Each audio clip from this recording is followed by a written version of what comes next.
이제 다 같이 일어나셔서 영과 진리로 주일 예배를 하나님께 드리시겠습니다.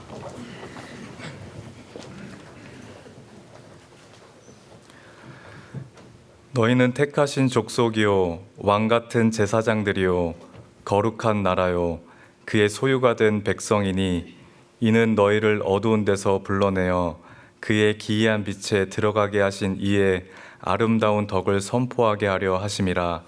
너희가 전에는 백성이 아니더니 이제는 하나님의 백성이요 전에는 긍휼을 얻지 못하였더니 이제는 긍휼을 얻은 자니라. 아멘.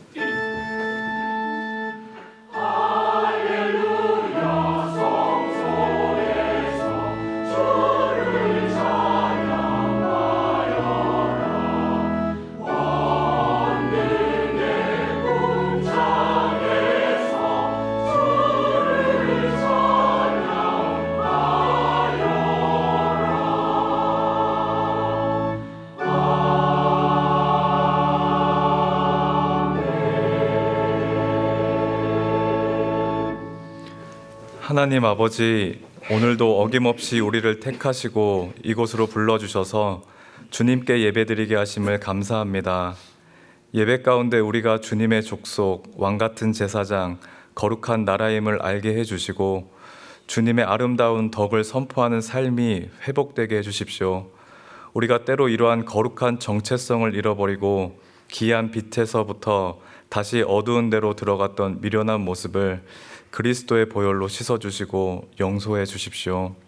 그래서 이 시간 긍휼을 얻은 자로 예배드리게 하시고 긍휼을 얻은 자로 삶에서 예배를 살아가는 우리 모두가 되기를 원합니다. 예수님의 이름으로 기도드리며 이제 우리 모두 주님께서 가르쳐 주신 기도를 감히 주님의 이름으로 담대히 드리오니 하늘에 계신 우리 아버지여 이름이 거룩히 여김을 받으시오며 나라의 임하옵시며 뜻이 하늘에서 이룬 것 같이 땅에서도 이루어지이다.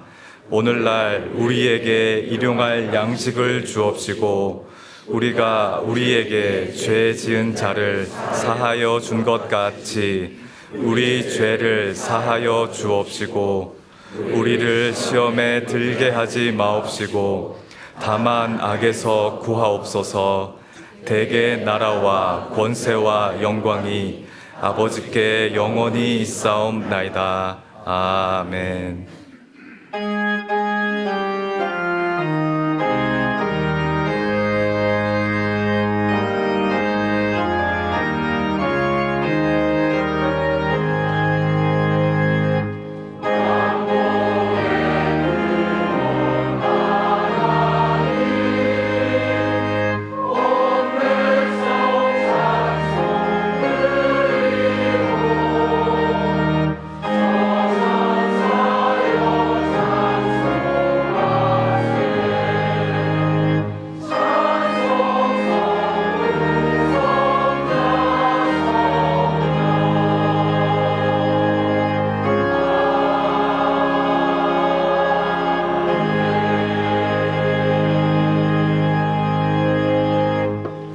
교독문 83번을 함께 교독하시겠습니다. 교독문 83번입니다.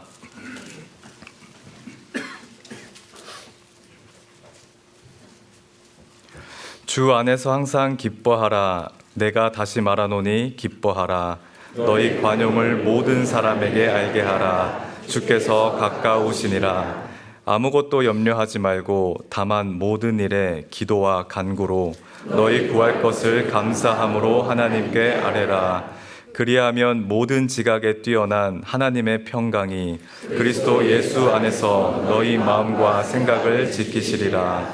끝으로 형제들아, 무엇에든지 참되며 무엇에든지 경건하며 무엇에든지 오르며 무엇에든지 정결하며 무엇에든지 사랑받을 만하며 무엇에든지 칭찬받을 만하며 무슨 덕이 있든지 무슨 기림이 있든지 이것들을 생각하라. 너희는 내게 배우고 받고 듣고 본 바를 행하라. 그리하면 평강의 하나님이 너희와 함께 계시리라. 아멘. 전능하사 천지를 만드신 하나님 아버지를 내가 믿사오며 그 외아들 우리 주 예수 그리스도를 믿사오니 이는 성령으로 잉태하사 동정녀 마리아에게 나시고 본디오 빌라도에게 고난을 받으사 십자가에 못 박혀 죽으시고 장사한 지 사흘 만에 죽은 자 가운데서 다시 살아나시며 하늘에 오르사 전능하신 하나님 우편에 앉아 계시다가 저리로서 산자와 죽은 자를 심판하러 오시리라. 성령을 믿사오며 거룩한 공회와 성도가 서로 교통하는 것과 죄를 사하여 주시는 것과 몸이 다시 사는 것과 영원히 사는 것을 믿사옵나이다. 아멘.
하나님 아버지, 죄인인 저희에게 오늘이라는 새로운 기회를 허락하여 주심을 감사드립니다. 그러나 아버지의 오래 참으심에도 불구하고 하나님의 자녀라는 새로운 신분에 걸맞게 살기보다 죄인의 자리에 머무르기를 선택하며 살아갈 때가 많은 저희의 천박한 심령을 자복합니다. 예수 그리스도 십자가 대속으로 새롭게 태어난 존재임에도 나 자신을 부인하며 십자가를 지기 싫어하는 저희의 안일한 이기심으로 인해 기독교가 세상의 조롱과 경멸의 대상으로 전락하고 있음을 마음속 깊이 참회하게 하시고 다시 십자가의 길, 그 좁은 길로 온전히 돌아서는 참 회개를 이루게 하여 주옵소서. 그리하여 저희의 가정, 일터, 학교에서 먼저 하나님 나라와 의를 이루기 위해 나 자신을 내려놓는 거룩한 삶, 사망을 이기는 삶 살아내기를 소원합니다. 오늘도 세계 도처에서 전쟁과 기아와 재난으로 고통받는 수많은 사람들이 있습니다. 그들을 긍휼히 여겨주셔서 하나님의 위로가 하나님의 때에 속히 임하기를 간구드립니다. 이 땅의 갈등과 분쟁이 멈추고 평화와 용서와 사랑이 충만한 세상이 될 수 있도록 그리스도인 된 저희가 먼저 각자 서 있는 땅 끝의 자리에서부터 용서와 사랑을 지으며 살아가기를 소원합니다. 저희 자신을 내려놓아야 하는 복의 통로로서의 삶을 전지전능하신 하나님께서 반드시 책임져 주신다는 굳건한 믿음 또한 허락하여 주시기를 기도드립니다. 허물투성이인 저희를 오늘 다시 예배의 자리로 인도하여 주신 아버지의 변치 않는 사랑에 감사드립니다. 정한조 목사님을 통해 주시는 아버지의 말씀으로 다음 한 주간을 하나님의 자녀답게 넉넉히 살아낼 수 있도록 저희에게 듣는 귀와 깨닫는 심령 주시기를 간구드립니다. 아버지의 말씀에 순종하여 살아가는 다음 한 주간의 삶이 믿지 않는 저희 이웃들에게 하나님을 아름답게 소개하는 귀한 소개장 되기를 소원합니다. 그리하여 사망이 왕노릇하는 이 세상에서 사망을 이기는 삶, 여러 사람을 살리는 귀한 생명의 삶 살게 하여 주시옵소서. 예수님의 이름으로 기도드립니다. 아멘.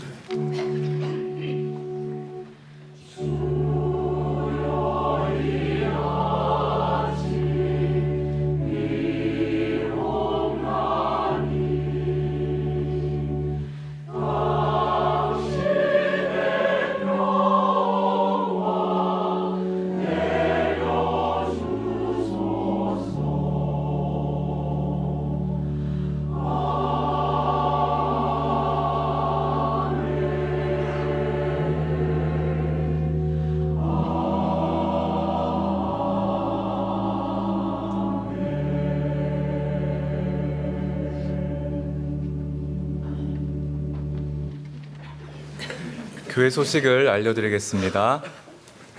2025년 결산보고 승인에 대한 공동의회 투표가 다음 주 주일 오전 7시 30분부터 오후 5시 30분까지 진행됩니다. 휴대전화기와 홍보관 1층 친교실에 설치된 현장 투표소를 통해 참여하실 수 있습니다. 단 현장 투표를 원하시는 분은 신분증을 지참해 주시기 바랍니다. 주보와 함께 나눠드린 요약 자료와 홈페이지 팝업에 2025년도 결산 감사보고서 의결을 위한 공동의회를 숙지해 주시기 바라며 교우님들의 많은 관심과 참여 부탁드립니다. 교회학교 교사를 위한 상반기 교사학교가 내 신을 벗으라라는 주제와 신을 벗고 신약 성경 속으로라는 주제로 다음 주일 오후 3시 30분 양화진 봉사관 2층 예배실에서 열립니다. 강사는 정한조 목사님이며 현 교사 외에 누구든지 참여하실 수 있습니다. 나움에서부터 말라기까지 새벽 기도의 설교를 묵상집으로 엮었습니다. 각 예배실 입구에서 수령하실 수 있으며 PDF 파일은 홈페이지 안내 및 공지에 교회설 안에서 다운로드 하실 수 있습니다. 제14회 싱글 매칭 학교가 5월 15일 금요일과 16일 토요일에 이별관과 다이닝 룸에서 열립니다. 믿음 안에서 사귐을 찾는 청년들의 적극적인 참여를 바랍니다. 참여를 원하시는 분은 신청 및 안내 또는 교구에서 보내드리는 링크를 통해 신청해 주시기 바랍니다. 2026 서울 하프 마라톤 행사로 다음 주일 오전 7시 58분부터 오전 9시 47분까지 양화대교 남단에서부터 합정역 교차로 구간에 교통 통제가 있습니다. 자세한 사항은 홈페이지 안내 및 공지에 교회에서란을 참고해 주시기 바랍니다. 기타 봉사팀 모집 내용과 나머지 교회 소식은 주보를 참고해 주시기 바랍니다.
오늘 우리에게 주시는 하나님 말씀은 에베소서 6장 1절에서 4절입니다.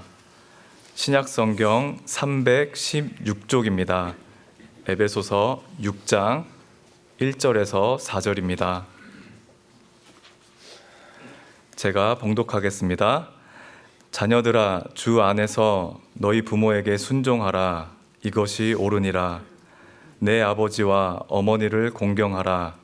이것은 약속이 있는 첫 계명이니 이로써 내가 잘되고 땅에서 장수하리라.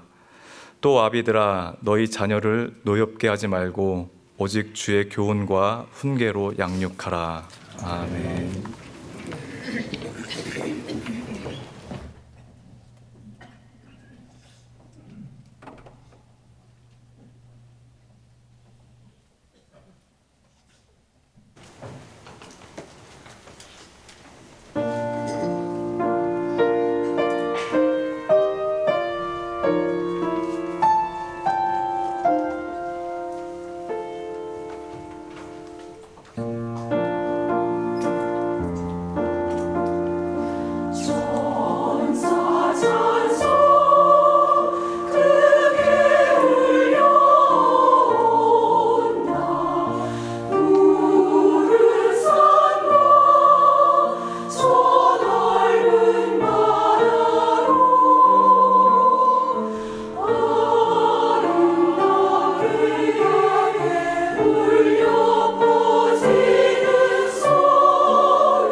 이스라엘 자손이 출애굽하여 가나안 땅에 정착했습니다.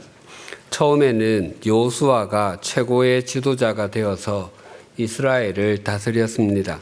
하지만 그가 죽은 후에는 이스라엘 전체를 다스리는 지도자는 없었고 각 지역을 다스리는 지도자, 즉 사사가 있었습니다.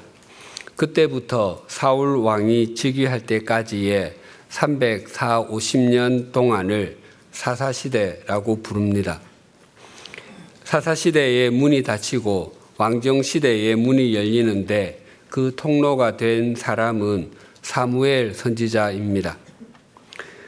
사무엘의 어머니 한나는 나님의 여인이었습니다. 하지만 기도의 응답으로 임신한 한나는 아들 사무엘이 저절된 후에는 자신의 소원대로 하나님께 아들을 드렸습니다.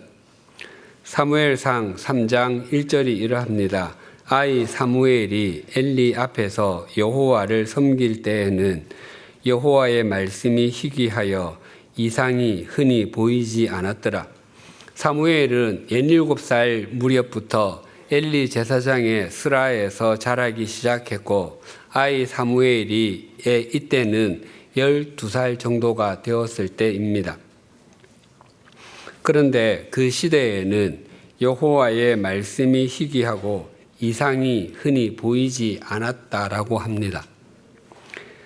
즉 그 시대가 영적인 어둠으로 무엇이 바른 것인지 분별하여 선택할 수가 없었고 어느 길이 바른 길인지 알아 걸을 수도 없었다는 것입니다.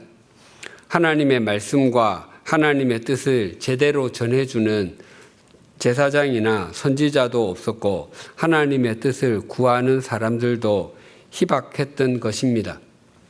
그럼에도 그런 시대의 어린 사무엘은 엘리 앞에서 여호와 하나님을 섬겼다고 합니다. 참 신비하지 않습니까? 엘리 제사장은 제사장의 역할을 제대로 하지 못하고 있고 그의 두 아들 홈니와 비느하스도 직책은 제사장이었지만 제사장이라 할 수 없는 사람이었습니다. 그런 상황에서 사무엘은 하나님을 섬겼다고 합니다. 우리가 좋은 영적 스승이나 인생의 스승을 만나는 것도 중요하지만 그것보다 훨씬 더 중요한 것은 우리가 어떤 태도를 갖고 있느냐라는 것입니다. 우리는 우리 100주년 기념교회가 좋은 교회라고 생각합니다. 그렇다고 해서 우리가 저절로 목회자의 목회자다움을 지키고 교인의 교인다움을 지키게 되는 것은 결코 아닙니다. 우리 스스로가 끊임없이 자기를 부인하고 하나님의 말씀에 자신을 복종시켜 갈 때 목회자다운 목회자, 교인다운 교인으로 성장해 가고 성숙해 갈 수 있습니다. 당시 회막, 즉 성막의 안쪽 공간 성소에는 분향단과 12덩이의 떡, 즉 빵을 두는 진설병상, 그리고 7개의 등잔으로 된 등잔대, 즉 금촛대가 있었습니다. 하나님께서는 등불을 저녁부터 아침까지 끄지 말고 켜두라고 하셨습니다. 그것은 빛이 없는 밤에도 하나님께서는 졸지도 아니하시고 주무시지도 아니하시며 하나님의 백성을 지키신다는 상징이었습니다. 사무엘은 등잔대에 불을 켜고 끄는 일을 위해서 회막에서 잠을 자고 있었습니다. 그때 하나님께서 사무엘을 부르셨습니다. 사무엘은 그것이 틀림없이 자신을 부르는 엘리 제사장의 목소리라고 여기고 그에게로 달려갔습니다. 하지만 엘리 제사장은 부르지 않았다라며 도로 가서 누워라 라고 했습니다. 어른들은 잠을 자고 있어도 알람이 울리면 즉시 반응하여 일어나는 것이 일반적입니다. 좀 예민한 분들은 알람이 없어도 정한 시각에 일어나기도 하고 방문을 여닫는 소리나 옆에서 부스럭거리는 소리에도 잠을 설치기도 합니다. 반면에 아이들은 알람을 잘 듣지 못하는 경우가 많습니다. 심지어 직접 깨워도 잘 일어나지 않습니다. 그런데 어린 사무엘은 하나님의 부르심에 즉각적으로 반응하여 그것이 엘리 제사장의 부름인 줄 알고 달려갔습니다. 그것은 사무엘이 민감하게 반응했다는 의미일 뿐만 아니라 그의 영이 깨어 있었다는 의미이기도 합니다. 우리도 동일합니다. 하나님께서 우리의 삶에 개입하심에도 우리가 깨어 있지 않다면 그것을 알지 못합니다. 사무엘상 3장 8절과 9절이 이러합니다. 여호와께서 세 번째 사무엘을 부르시는지라 그가 일어나 엘리에게로 가서 이르되 당신이 나를 부르셨기로 내가 여기 있나이다 하니 엘리가 여호와께서 이 아이를 부르신 줄을 깨닫고 엘리가 사무엘에게 이르되 가서 누웠다가 그가 너를 부르시거든 네가 말하기를 여호와여 말씀하시옵소서 주의 종이 듣겠나이다 하라 하니 이에 사무엘이 가서 자기 처소에 누우니라. 하나님의 부르심이 3번이 있었는데 사무엘의 반응은 한결같이 당신이 나를 부르셨기로 내가 여기 있나이다라고 동일하게 답했습니다. 사무엘은 왜 자꾸 부르지라고 짜증을 내지 않았습니다. 하나님께서 사무엘을 3번째로 부르셨을 때 비로소 엘리 제사장은 그것이 하나님께서 사무엘을 부르시는 것인 것을 깨닫게 되었습니다. 하나님께서 4번째로 사무엘을 부르셨습니다. 그러자 사무엘은 엘리 제사장에게서 들은 대로 여호와여 말씀하시옵소서 주의 종이 듣겠나이다 라고 응답했습니다. 사무엘상 3장 19절과 20절이 이러합니다. 사무엘이 자라매 여호와께서 그와 함께 계셔서 그의 말이 하나도 땅에 떨어지지 않게 하시니 단에서부터 브엘세바까지의 온 이스라엘이 사무엘은 여호와의 선지자로 세우심을 입은 줄을 알았더라. 사무엘은 엘리 제사장의 말을 들을 자세가 되어 있었을 뿐만 아니라 하나님의 말씀을 들을 자세가 되어 있었습니다. 하나님께서는 하나님의 말씀을 들을 자세가 되어 있는 사무엘의 말이 하나도 땅에 떨어지지 않게 해 주셨습니다. 즉 사무엘이 하나님의 말씀을 듣는 삶을 살았을 때 하나님께서도 사무엘의 말을 하나도 빠짐없이 들어주셨습니다. 그래서 들음과 들음은 어린 사무엘이 하나님의 선지자로서의 삶을 사는 출발이 되었습니다. 사무엘 선지자가 태어나기 10여 년 전의 이야기가 룻기입니다. 룻기는 사사들이 치리하던 때에라는 말로 시작됩니다. 사람들이 자기의 소견대로 즉 자기 눈에 보기에 좋아 보이는 것을 최고의 가치관으로 여기는 시대의 이야기로 사사시대의 후반기의 이야기입니다. 이스라엘에 극심한 흉년이 들었습니다. 성경에서 종종 흉년은 하나님께서 당신의 백성을 징계하는 도구로 또 당신의 백성을 돌이키는 도구로 사용하실 때가 있었습니다. 하나님께서 이 흉년, 즉 기근을 통해서 당신의 백성이 하나님을 등진 삶에서 다시 하나님을 바라보는 삶으로 자신의 욕망과 세속적인 가치관을 내려놓고 하나님을 높이는 삶을 살기를 원하셨을 것입니다. 그런데 유다 베들레헴에 사는 한 가족 엘리멜렉과 나오미 부부와 두 아들은 하나님을 등진 삶에서 하나님을 바라보는 삶이 아니라 하나님께로부터 더 멀리 가는 삶을 택했습니다. 그 가족 4명은 흉년을 피해 모압으로 단기 이민을 갔습니다. 그 가족 간 모압은 베들레헴에서 동쪽 대각선으로 염해 건너편입니다. 하지만 그곳에서 가장인 엘리멜렉이 세상을 떠나고 말았습니다. 그가 병으로 죽었는지 사고로 인해 죽었는지 또한 그들이 모압으로 이주하고 난 후 얼마의 세월이 지난 후에 죽었는지에 대해서는 성경이 아무것도 말하지 않습니다. 한 가지 분명한 사실은 남편의 죽음이자 아버지의 죽음은 그 가족들의 계획에는 전혀 없었던 일이었다는 것입니다.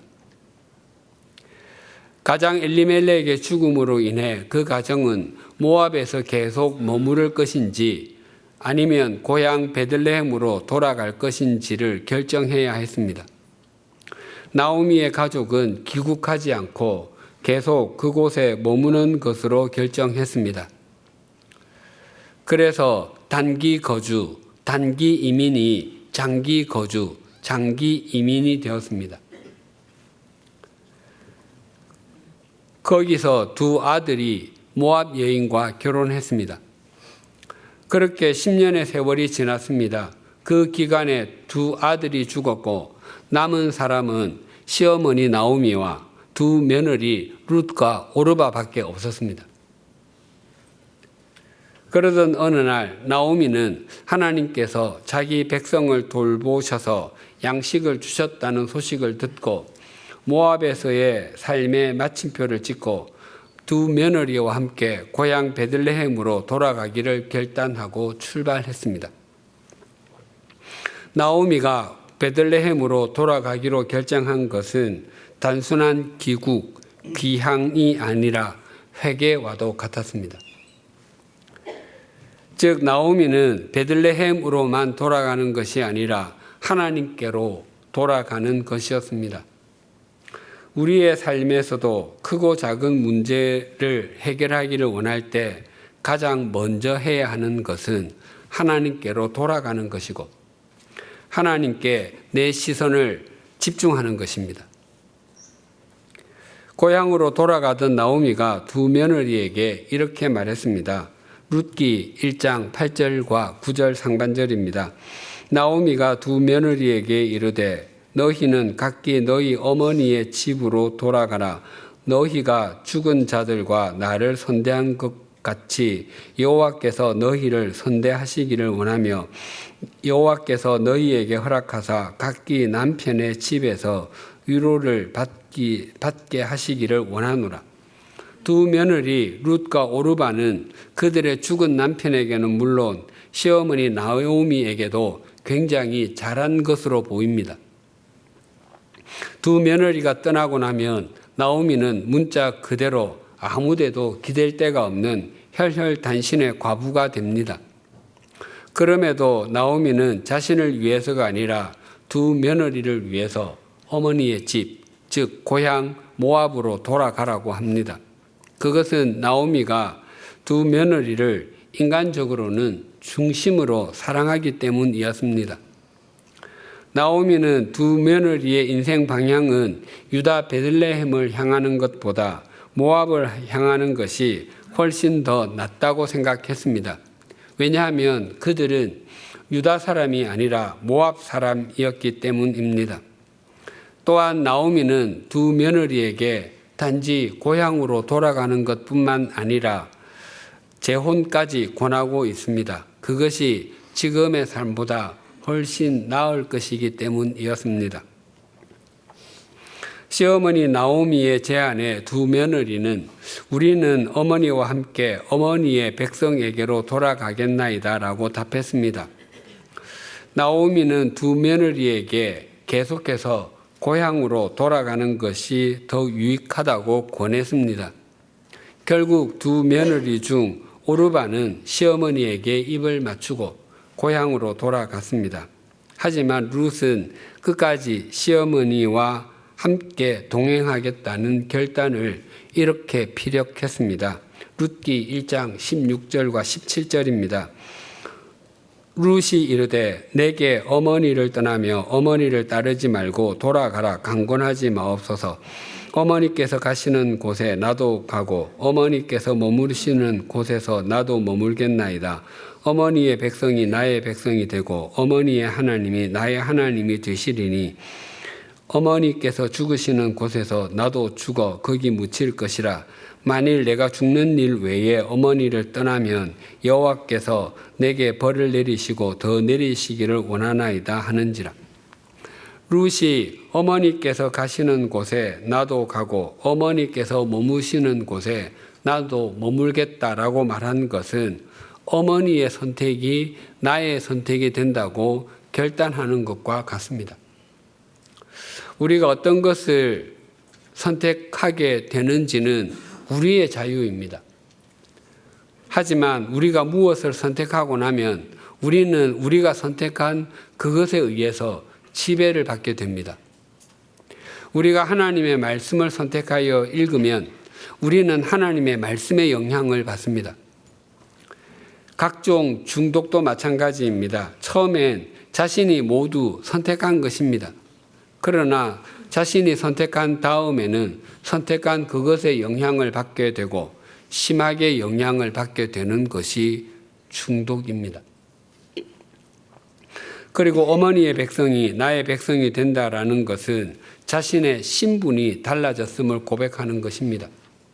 이전에는 그저 이방인이었을 뿐인데 이제는 하나님의 백성이 되었다는 것입니다. 또한 어머니의 하나님이 나의 하나님이 되고 어머니께서 죽으시는 곳에 나도 거기 죽어 묻히겠습니다라고 하는 것은 자신이 이제는 절대자이신 하나님을 만났고 그 하나님께서 자신에게 영원한 생명을 주시는 것을 확신하고 있는 것입니다. 룻의 이 고백이 우리의 신금을 울리고 우리에게 깨달음을 주는 것 이유는 이 고백이 이방 여인이 드린 것이기 때문입니다. 이 고백을 드려야 할 이스라엘 자손은 자기 소견에 오른 대로 즉 자기 눈에 좋아 보이는 것만을 추구하며 살고 있습니다. 나오미는 이 고백을 듣고서 더 이상 돌아가라고 말할 수 없었습니다. 룻은 모압 사람이었습니다. 모압의 대표적인 신은 그모스였습니다. 특히 그모스는 전쟁의 신이었습니다.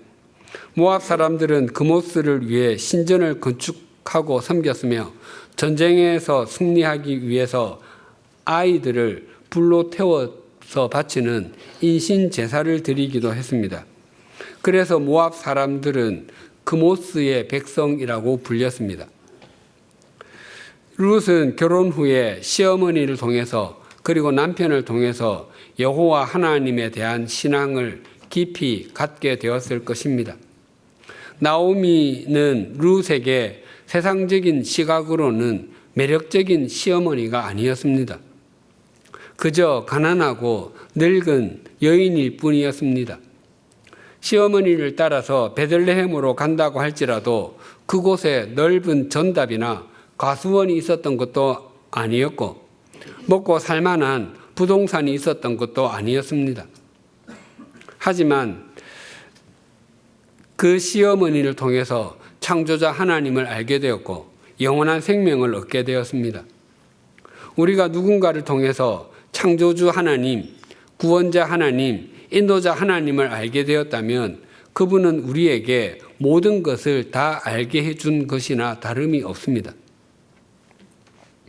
룻은 나오미를 중심으로 공경하고 있습니다. 비록 가진 것은 아무것도 없을지라도 시어머니의 지난 삶의 가치를 충분히 존중하고 있습니다. 또한 시어머니가 믿는 하나님은 영원한 가치가 있는 분이심을 신뢰하고 있습니다. 하나님께서는 그런 룻을 통해서 다윗이 태어나게 하시고 그녀를 예수님의 조상이 되게 해 주셨습니다.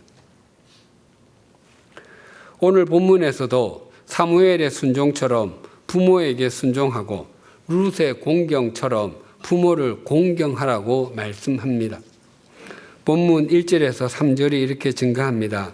자녀들아 주 안에서 너희 부모에게 순종하라. 이것이 옳으니라. 내 아버지와 어머니를 공경하라. 이것은 약속이 있는 첫 계명이니 이로써 내가 잘 되고 땅에서 장수하리라. 본문이 이제 새로운 장으로 넘어왔습니다. 그러나 본문이 5장이냐 또는 6장이냐는 조금도 중요하지 않습니다. 왜냐하면 성경이 처음 기록될 때는 장과 절이 없었기 때문입니다. 성경의 장은 13세기 초에 영국의 신학자이자 캔터베리의 대주교였던 스티븐 랭턴이 라틴어 성경을 기준으로 나눈 것이 현재의 구분 체계가 되었습니다. 그리고 성경의 절은 16세기 프랑스의 인쇄업자이자 출판업자인 로버트 스테파누스 또는 로버트 에스티엔느가 처음으로 절을 표기해서 출간했습니다. 그래서 신구약 성경 전체에 현재와 같은 장과 절이 모두 갖추어진 것은 1560년에 발행된 제네바 성경부터입니다. 즉 바울이 에베소 교회에 편지를 보낼 때 여기까지가 5장이고 여기부터는 6장입니다 라고 나누어서 보내지 않았습니다. 지난 시간까지 살핀 5장 후반부와 6장인 오늘 본문은 주제의 큰 틀은 같고 작은 틀은 다릅니다. 큰 틀은 그리스도인 가정의 지침이고 5장의 주제가 남편과 아내였다면 오늘 본문은 부모와 자녀입니다. 그래서 남편과 아내의 관계처럼 부모와 자녀의 관계도 5장 18절의 지배를 받습니다. 술 취하지 말라. 이는 방탕한 것이니 오직 성령으로 충만함을 받으라. 우리로 하여금 인생을 무의미하고 무가치하게 보내게 하는 세속적인 가치관에 물들지 않게 하는 최상의 방법은 오직 성령님으로 충만함을 받는 것입니다. 우리가 성령님으로 충만하게 되면 우리의 매일의 삶이 구름 속을 걷는 것과 같지도 않고 눈을 감으면 뜨듬뜨듬 입 밖으로 흘러나오던 기도가 갑자기 청산유수처럼 줄줄 나오게 되는 것도 아니며 방언이나 병을 고치는 것과 같은 이전에 없던 성령의 외적 은사가 임하게 되는 것도 아닙니다. 우리가 성령님으로 충만하게 되면 이전보다 훨씬 더 바르게 생각하고 행하게 되며 자기 삶의 자리에서 어떻게 사는 것이 주님의 뜻을 이루게 되는 것인가를 구하게 됩니다. 그리고 그 삶의 제1의 현장이 바로 자신의 가정입니다. 성령님으로 충만한 가정에서 지내게 되는 바른 마음가짐을 한 줄로 정리하면 5장 21절입니다. 그리스도를 경외함으로 피차 복종하라. 성령님으로 충만한 사람은 무엇보다도 가정에서의 삶이 달라지게 됩니다.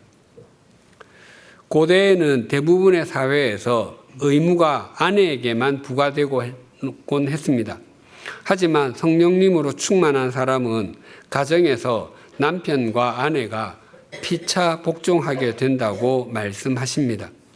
그 복종의 행위를 그리스도와 관계 속에서 행한다고 합니다. 5장 22절입니다. 아내들이여 자기 남편에게 복종하기를 주께 하듯 하라.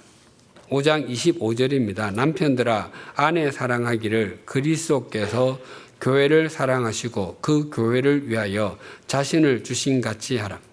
그래서 남편과 아내가 서로 사랑하고 복종, 존경함으로 그리스도와 교회의 관계처럼 되어야 한다고 말씀합니다. 남편과 아내의 관계처럼 부모와 자녀도 동일하게 피차 복종해야 합니다. 고대의 어린 자녀는 인격적인 존재가 아니라 부모의 부속물처럼 여김을 받았습니다. 그래서 오늘 본문도 당시의 사람들에게 굉장히 충격적으로 다가왔을 것입니다. 본문 1절을 다시 봉독하겠습니다. 자녀들아 주 안에서 너희 부모에게 순종하라. 이것이 옳으니라. 순종하다가 헬라어로 휘파쿠오인데 이는 두 단어의 합성어입니다.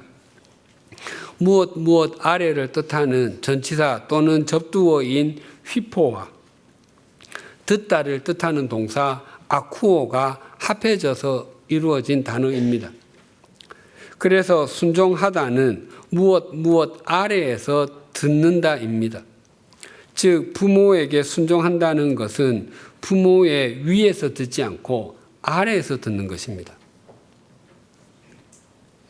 자녀가 가정에서 부모에게 순종해야 하는 것은 그것이 옳기 때문이라고 합니다. 우리는 모두 주님께 순종해야 하는 사람들입니다. 우리가 주님께 순종하는 사람인지 아닌지는 가정에서 자기 부모에게 순종하는지를 보면 안다는 것입니다. 즉, 저 자녀는 가정에서 부모에게 순종하는, 즉 부모 아래에서 듣는 것을 보니 주님께도 순종하는, 즉 주님 아래에서 듣는 사람이구나라는 것이 드러난다는 의미입니다.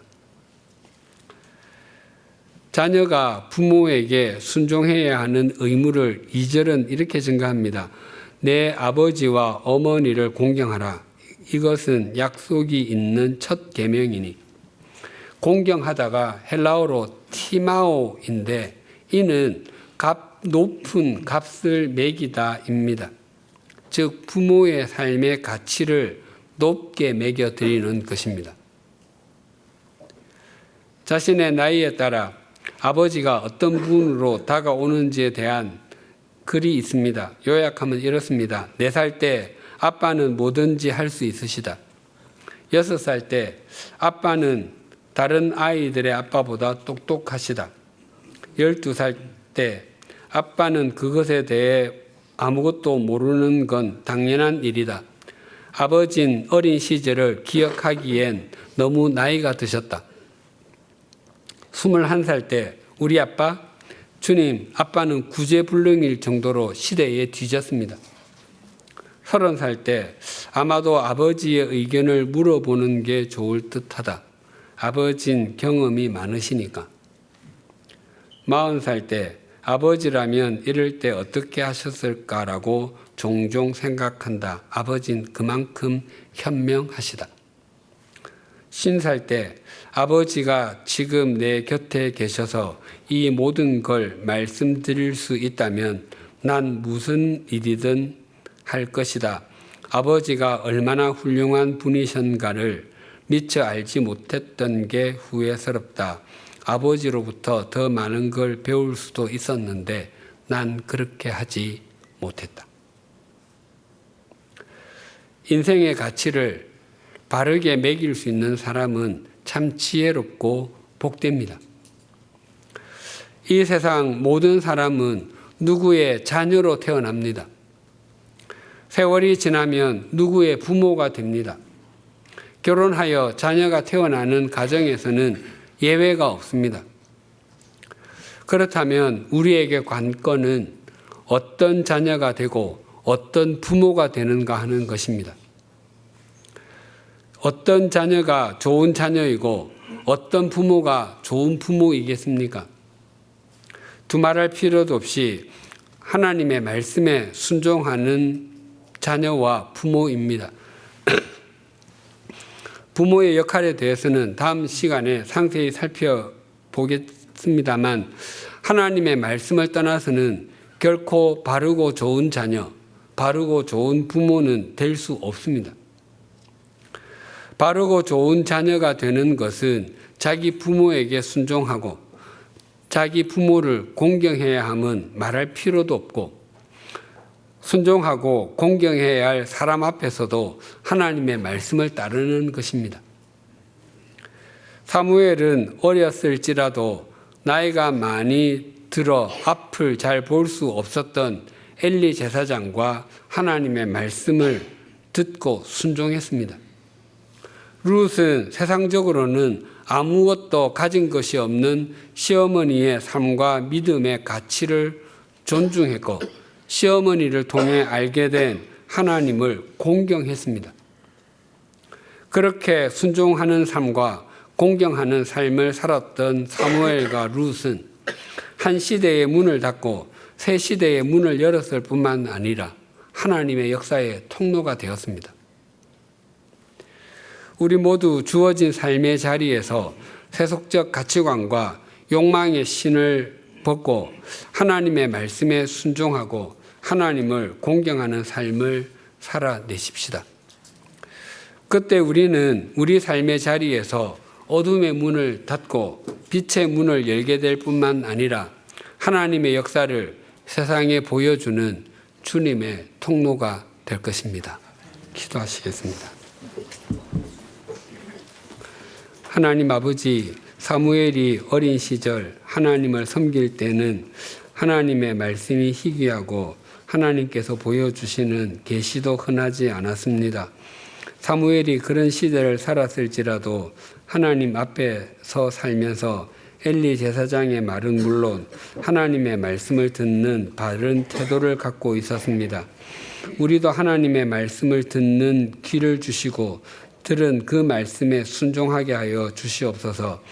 또한 사무엘이 하나님의 말씀을 듣고 순종할 때 하나님께서도 사무엘의 말이 땅에 떨어지지 않게 해주셨듯이 우리도 하나님의 말씀을 존중함으로 하나님께서 우리를 존중해 주시는 것을 목도하게 하여 주시옵소서. 나오미는 10년 이민 생활에 남편도 두 아들도 떠나고 없는 상황이 되었습니다. 그럼에도 하나님을 잃어버리지 않으므로 거기에서 좌절하거나 낙담하지 아니하고 다시 베들레헴으로 돌아오는 믿음의 용기를 가졌습니다. 또한 룻이 세상적으로는 가진 것이 없는 시어머니 나오미의 삶과 믿음을 가치 있게 여겨 공경했을 뿐만 아니라 하나님을 그 무엇과도 바꿀 수 없을 정도로 귀하게 여겼습니다. 그래서 룻은 다윗뿐만 아니라 예수님의 조상이 되는 은총을 누렸습니다. 하나님 아버지, 인생을 낭비하게 하는 세속적 가치관에 물들지 않고 성령으로 충만한 사람은 부모에게 순종하고 부모를 공경해야 한다고 말씀해 주셨습니다. 우리 모두가 그 말씀에 순종하게 하여 주시옵소서. 또한 자녀가 순종할 만하고 공경할 수 있는 그런 부모가 되게 하여 주시옵소서. 그리하여 우리 모두가 우리 삶의 자리에서 빛으로 살아가게 하시고 하나님의 역사의 통로가 되게 하여 주시옵소서. 예수님의 이름으로 기도드립니다. 아멘.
하나님 아버지, 오늘 말씀을 들었으니 말씀에 귀 기울이는 순종이 우리 안에 있기를 원합니다. 나의 소견에 옳은 대로 행하는 모습이 있었다면 먼저 우리의 가정에서부터 그런 세속적인 모습이 사라지게 해주십시오. 서로가 서로를 사랑하듯 서로가 서로에게 피차 복종하는 부모와 자녀 되게 해주시고 함께 사랑의 가정을 세우도록 도와주십시오. 그래서 우리 가정이 이 시대의 어둠을 닫고 빛의 문을 여는 거룩한 도구로 사용되어지기를 원합니다. 가정에서부터 나를 부인하고 주님의 말씀에 순종하게 해주셔서 그 모습이 교회에서도 보이게 해주시고 우리 삶의 자리에서까지 미치도록 우리 믿음을 붙잡아 주십시오. 하나님, 우리의 마음과 정성과 사랑을 담아 주님께 헌금을 드립니다. 이 예물이 쓰이는 곳마다 하나님의 나라가 확장되게 하시고 예수 그리스도의 복음이 퍼져나가게 해주십시오. 예수님의 이름으로 봉헌 기도드립니다. 아멘. 주위에 계신 분들과 인사 나누시겠습니다.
우리 주 예수 그리스도의 은혜와 하나님 아버지의 사랑과 성령님의 교통하심이 하나님의 자녀로서 순종해야 할 사람에게 순종하고 공경해야 할 사람을 공경함으로 하나님 역사의 통로로 살아가기를 소망하고 결단하는 주님의 사람들과 100주년 기념교회 위에 지금으로부터 영원토록 함께 해 주시기를 간절히 축원하옵나이다. 아멘.